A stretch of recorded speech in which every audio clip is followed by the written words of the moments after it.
never thought a simple drive home could turn into the kind of nightmare that doesn't leave your head even when you're wide awake. It was late on a Thursday night in October, cold enough that the air outside the car made your breath hang like smoke. I'd been working a double shift at the diner and finally clocked out around 11:15 p.m.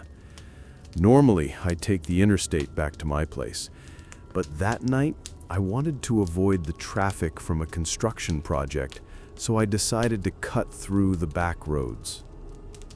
The shortcut took me through Miller's Grove, an old stretch of two-lane highway that wound through forest and farmland. Locals used to warn me about it when I first moved here, something about accidents, people disappearing, bad luck that stuck to the road. But I never put much weight into small-town ghost stories. I turned the radio low, let the heater hum, and told myself it would be a quiet 20-minute drive home. I'd been on the road maybe 10 minutes when I noticed the first strange thing: a car in my rearview mirror. At first, I didn't think much of it, but every time I slowed down, they slowed down. When I sped up, they sped up. The headlights never passed me, never fell back, just stayed a perfect distance behind, like whoever was driving wanted me to know I was being followed. I tried to shake it off, told myself it was just some guy heading home the same way. But as the road narrowed into thicker woods, that uneasy crawl started at the base of my neck, the kind that tells you something isn't just coincidence. The car behind me didn't have plates, just a dark, mud-smeared bumper, two beams of light, and silence. That was when I noticed something else. Every radio station I flipped through had the same faint static. I took the next left, a smaller road that would add time but eventually loop back to town. The car followed. My grip on the steering wheel tightened. "All right," I muttered to myself, "just keep driving, don't panic." But panic was already rising. The road had no streetlights, only the occasional reflective sign that gleamed white and disappeared. The trees leaned in close on both sides, like walls.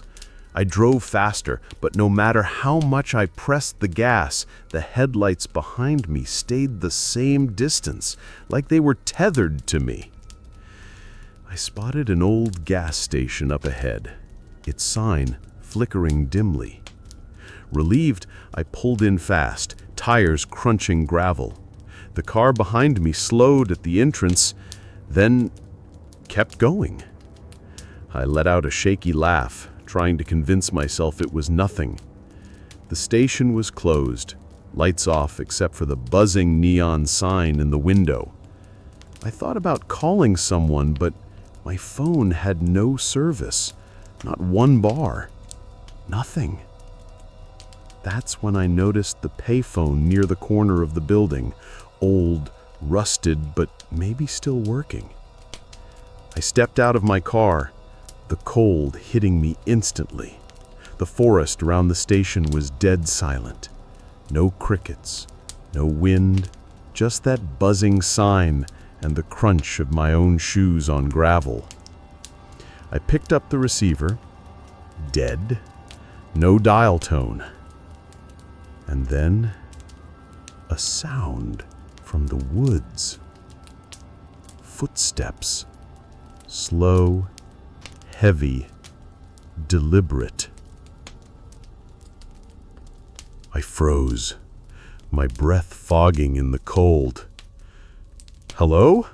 I called out, instantly regretting it. My voice sounded too loud, too fragile. The footsteps stopped. I turned, scanning the tree line. Nothing. just shadows. But then I heard it. A voice. Low, raspy, almost playful. You shouldn't have stopped.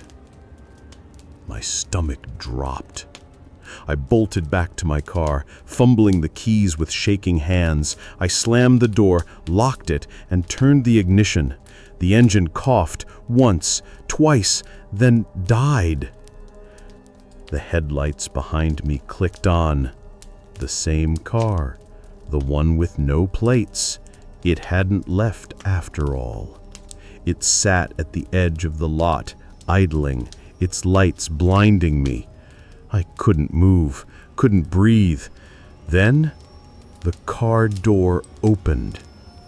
I saw a silhouette step out, too tall, too thin, its movements jerky like it was learning how to walk.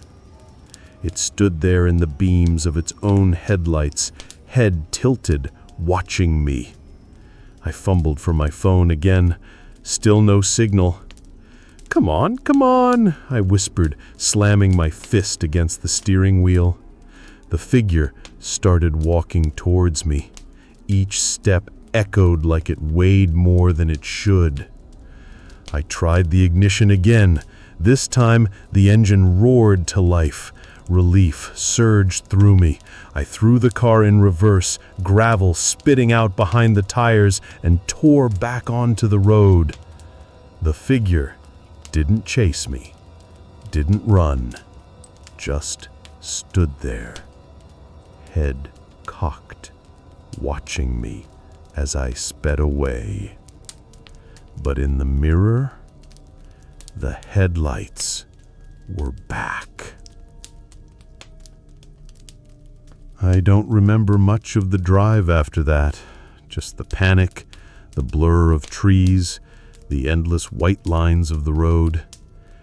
When I finally hit the main highway, the headlights disappeared. One moment, they were behind me. The next, they were gone. I pulled into my apartment complex shaking, drenched in sweat. I sat in the car for nearly 10 minutes, staring into the dark, waiting for those lights to appear again. They never did. Eventually, I forced myself inside, locked every door, shut every curtain. I didn't sleep that night or the next. It's been 3 weeks. Every night since then, around the same time, I hear it outside my apartment window. The crunch of gravel. Slow, heavy, deliberate. And last night, for the first time, a voice. You shouldn't have stopped.